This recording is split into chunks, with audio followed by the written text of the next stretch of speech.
Hey guys, welcome to London Lips YouTube channel. Welcome if you're new and welcome if you are not. So guys, you all know by now about fat shaming Lizzo, and if you don't know about her, you can check it out on one of my other videos. But anyway guys, I come across this clip I had, and it was a clip of when Lizzo had been fat shamed and how upset she was about being fat shamed. So I want to show you guys a clip, and obviously I'll show you the video of the other girls that Lizzo had been fat shaming. Love me back. Sometimes I feel like the world just don't love me back. Singer Lizzo is in tears. I feel so down. I worked so hard. She says she's being fat shamed and the target of racist comments on social media, hitting the comments head on. It's fat phobic. And it's racist and it's hurtful. The wig cap, she shares her pain. It's like it doesn't matter how much positive energy you put into the world, you're still gonna have people who have something mean to say about you. Lizzo couldn't hide her sadness. I worked so hard. Could be a case of the bullied turns into a bully, or it could be a case of you can dish it but you just can't take it. Imagine crying just 2 years ago because you were being bullied for being fat, and then going on to be bullying your dancers. And harassment. The complaint also naming her production company and the captain of her dance team. And it says that the dancers were, quote, exposed to an overtly sexual atmosphere that permeated their workplace, which included outings where nudity and sexuality were a focal point. The suit also alleges, among other things, that Lizzo called out one of the plaintiffs for her weight gain after accusing the dancer of not being committed to her role. Lizzo is known, of course, for her uplifting messages and advocacy for body positivity. I'm not going to be able to please everybody with my outward appearance. Someone's always going to have a critique. Someone's always going to have some negativity to say about me. So all that matters is what I think about it. Now, after what had been a notably lengthy silence this morning, Lizzo responded to the lawsuit on Instagram, writing, in part, "These sensationalized stories are coming from former employees who have already publicly admitted that they were told their behavior on tour was inappropriate and unprofessional. I take my music and my performances seriously because at the end of the day, I only want to put out the best art that represents me and my fans. With passion comes hard work and high standards." Joining us now are the three dancers, Crystal Williams, Ariana Davis, and Noel Rodriguez, along with their attorney, Ron Zambrano. Have you noticed all three of the dancers and their lawyer all have their hands in the same position? Now, is it nerves? Is it because, the TV company told them to put their hands there? I don't know. But this Lizzo, this Lizzo looks mean to me. I don't know why I didn't guess, a while ago. I never really liked Lizzo from when she was doing that show, when she was picking dancers. There was something about her that just seemed off to me. I always thought she looked like the mean girl. Crystal, I want to start with you. The response that you have to the response from Lizzo after the silence for a pretty extended period of time. Yeah, I want to say that reading it just kind of furthered my disappointment in regards to the situation, just because the facts are the facts. What we experienced and what we witnessed is absolutely what happened. There's nothing sensationalized about it. So all that I can hope is that people focus more so on the facts rather than the court of public opinion. Ariana, at what point did you realize that what you were experiencing, what led you experience, was not normal?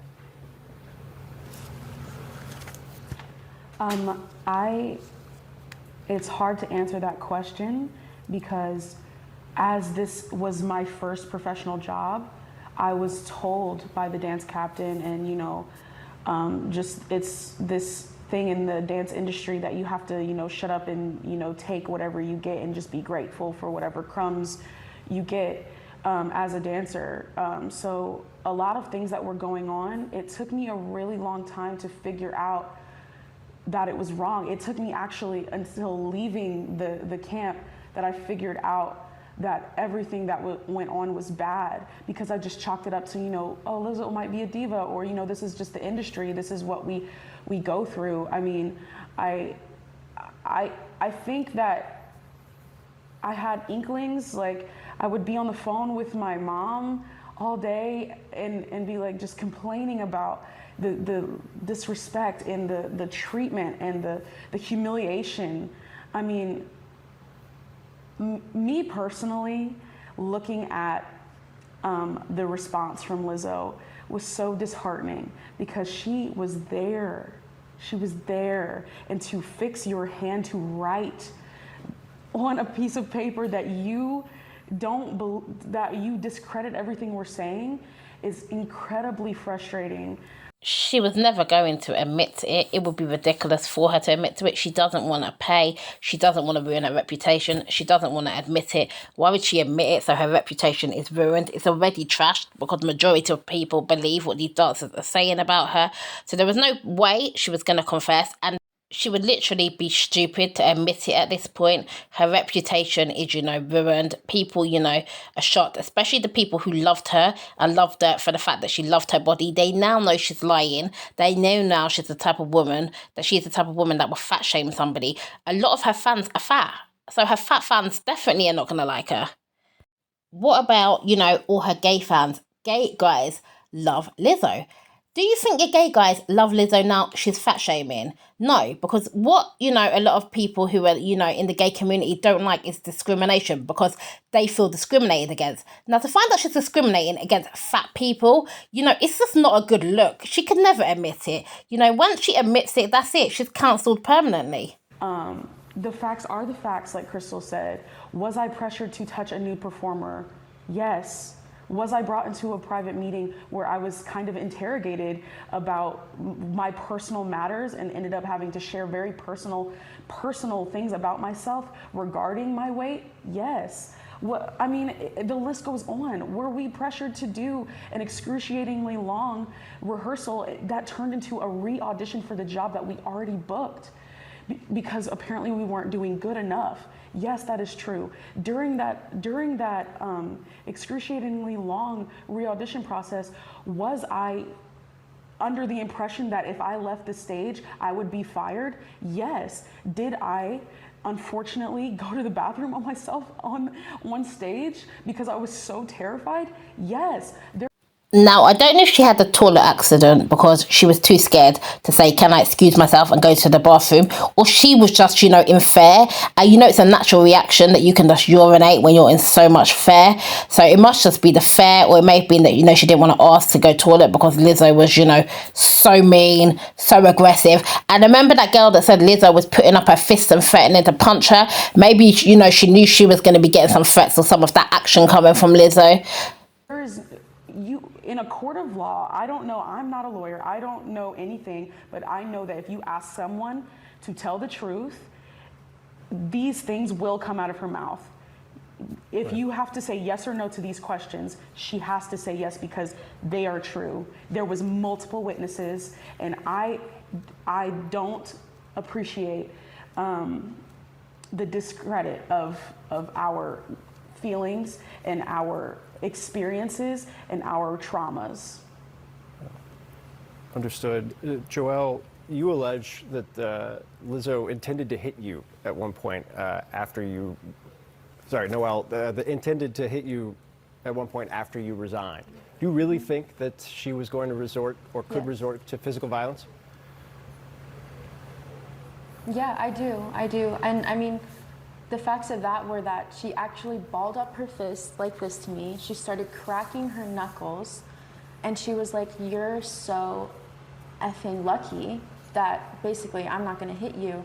And, I was in shock watching her do that and cracking her knuckles and acting as if she was gonna come at me. And for a second I was like, I don't think she's gonna do that. Like, that's not what's gonna happen. But the fact that one of her dancers, all of us were present, all the dancers were present for mostly all of these allegations. And in that meeting that we had where she got physical and was about to assault me, her best friend, who's also one of the dancers, had to jump out of the couch and physically hold her back from coming and hitting me. So yes, I do believe that if she wasn't held back by that dancer, she would have hit me. It's a what you described there, there's clearly not only you believe you have witnesses, but potentially you have other people that would want to be party to a lawsuit like this or experience similar things. And I guess to some degree, I would direct that your way, Ron, in terms of, do you believe more people will join? Do you believe that there are other individuals who worked with these three women who experienced the same things that would like to join this lawsuit or sue on their own account in the future? 100%. People have already come on social media to support our clients. People have already reached out to my office through social media. 100% I believe more people will come forward, if not here where we are in Los Angeles, but in New York, and we've received other calls and inquiries from around the nation. So it seems like there's more Lizzo victims on the way. So we'll expect to hear, you know, some more stories about how Lizzo has, you know, bullied and allegedly, you know, body shames and possibly run sexual assaults on people who have worked with her. Anyway, guys, thanks so much for watching. Don't forget to like, comment and subscribe, and I'll see you guys in another one. Be the fam, that's what they call me. I promise that you'll never be lonely.